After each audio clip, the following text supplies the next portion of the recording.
यह कहानी एक ऐसे जहाज की है जिसे अपनी भव्यता और उसकी ताकत के कारण दुनिया का सबसे सुरक्षित और सबसे शानदार जहाज माना गया था। यह था आरएमएस टाइटैनिक। टाइटैनिक को 1912 में British company white star line ने बनवाया था और यह अपने समय का सबसे बड़ा और सबसे आधुनिक जहाज था। इस जहाज के बारे में इतना कहा गया था कि वह अविनाशी जहाज था, यानी यह कभी नहीं डूब सकने वाला जहाज था। टाइटैनिक पर सवार होने के लिए लोग अपनी किस्मत पर नाज करते थे और इस जहाज की भव्यता और शानदार सुविधाओं के बारे में सुनकर लोग अक्सर इसे अविनाशी मानते थे। टाइटैनिक का निर्माण 31 मार्च 1909 में शुरू हुआ और 2 साल बाद 1911 में यह पानी पर तैरने के लिए तैयार हुआ। यह जहाज 882 फीट लंबा, 92 फीट चौड़ा और 175 फीट ऊंचा था।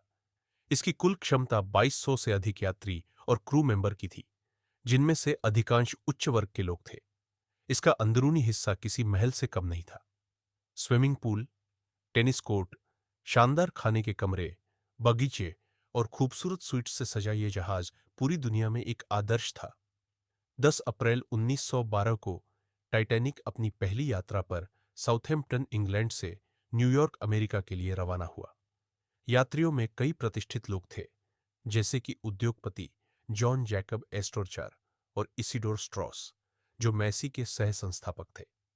यात्रा शानदार तरीके से शुरू हुई थी और टाइटैनिक का हर कोई तारीफ कर रहा था। जहाज के बारे में लोग कहते थे कि यह कभी नहीं डूब सकता और इसकी यात्रा दुनिया की सबसे सुरक्षित यात्रा होगी। लेकिन कोई नहीं जानता था कि यह यात्रा उनकी आखिरी यात्रा साबित होगी। 14 अप्रैल 1912 की रात थी जब टाइटैनिक के चालक दल को एक बर्फ के पहाड़ के बारे में चेतावनी मिली।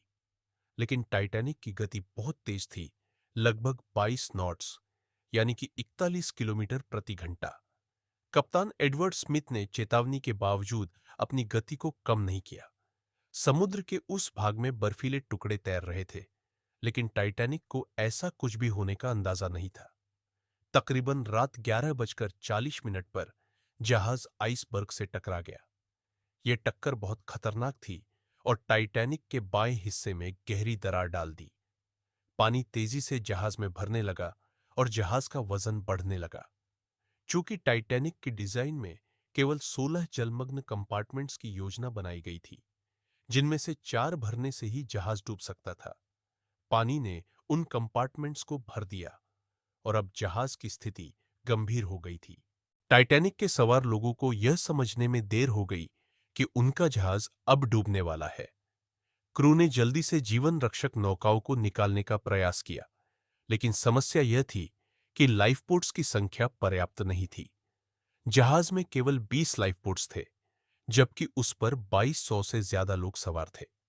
यह संख्या केवल 1178 लोगों को बचा सकती थी, जो कि पूरी तरह से अपर्याप्त थी। यहां एक और महत्वपूर्ण तथ्य था कि टाइटैनिक पर सवार अधिकांश यात्री उच्च वर्ग से थे और पहले इन्हें लाइफबोट्स में चढ़ने का मौका दिया गया।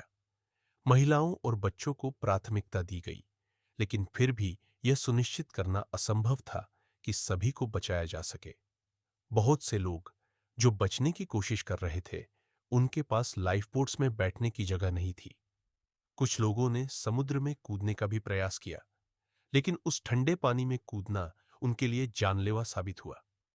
जहाज का पिछला हिस्सा समुद्र के ऊपर उठने लगा और फिर कुछ ही मिनटों में वह टूटकर समुद्र में समा गया।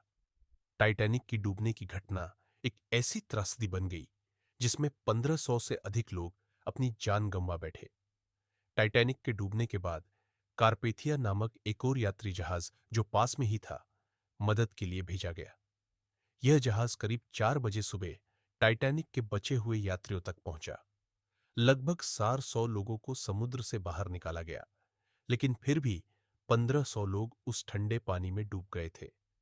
यह एक अकल्पनीय त्रासदी थी, जो न केवल उस समय बल्कि आज भी लोगों के दिलों में गहरी छाप छोड़ चुकी है। टाइटैनिक के डूबने के बाद लोग यह सोचते थे कि उसका मलबा शायद कभी नहीं मिलेगा, लेकिन 1985 में अमेरिकी शोधकर्ता रॉबर्ट बलार्ड और उनकी टीम ने समुद्र के करीब 12,500 फीट नीचे टाइटैनिक का मलबा खोज निकाला। यह मलबा अटलांटिक महासागर में 370 मील की दूरी पर स्थित था।